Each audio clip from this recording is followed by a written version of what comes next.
आणि आसावरी जगदाळे यांना वर्ग 2च्या नियुक्तीचं पत्र देण्यात आले।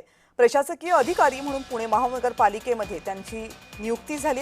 मुख्यमंत्री देवेंद्र फडणवीस यांनी पुढाकार घेतला आणि आसावरी यांच्या वडिलांचा पहलगाम हल्ल्यामध्ये मृत्यू झाला होता। या संदर्भात आसावरी जगदाळे आणि त्यांच्या आईसोबत बातचीत केली आहे आमचे प्रतिनिधी रोहन कदम।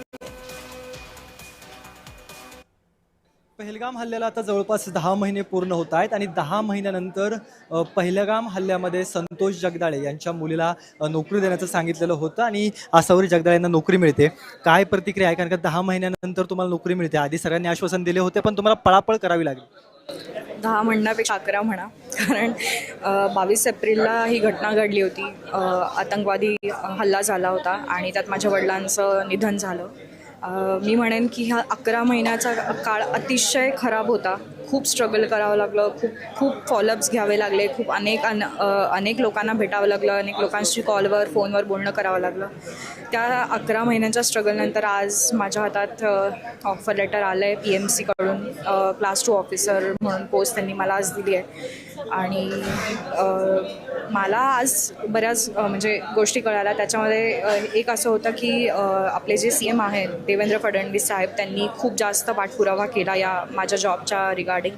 त्यांनी माझा GRमध्ये पण खूप सारे चेंजेस करून तो GR इथे पालिकेत पाठवला आणि त्याच्यामुळे आज खूप मी म्हणेन की खूप फास्ट ही प्रोसेस 2-4 दिवसातच घडली आणि आज त्याचं फळ म्हणून मला हा ऑफर लेटरचा कागद हातात आला।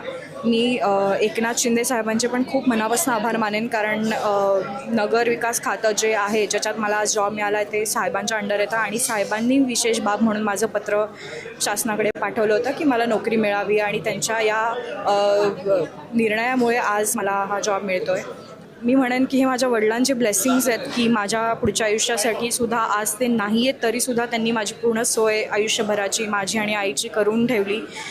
आणि मी म्हणेन की सर्वांनी ज्यांनी याच्यात मदत केली आहे किंवा ठीक आहे आता वेळ लागला त्या गोष्टीला, पण मी म्हणेन की चांगली फळं मिळण्यासाठी वेळ जातो असं म्हणेन मी। गेले 10 महिने मी खूप पाठपुरावा केला ह्या जॉबच्यासाठी। सगळ्या CMच्या PAशी यांच्याशी सगळ्यांशी बोलले आम्ही। मेधाताई कुलकर्णींच्या थ्रू आम्ही अमित शहांना पत्र लिहिण्याचा प्रयत्न केला। त्यानंतर आम्ही चंद्रशेखर बावनकुळेंना भेटलो, शिंदेदादांना भेटलो। मग त्यानंतर CM सरांकडे पण आमचं पत्र गेलं की असं असं आहे, तिच्या जॉबच्या बाबत डिले झालेला आहे। जसं ताईंनी सांगितलं की संतोष जगदाळे यांच्या फोटोसमोर अनेकदा बसून त्यांना रडावं लागलं आणि सांगावं लागलं की मुलीचं अजूनही नोकरीचं काम होत नाही आहे। ते फार वेदनादायी आहे। कॅमेरा पर्सन दीप मिश्रासह रोहन कदम, जय महाराष्ट्र न्यूज, पुणे।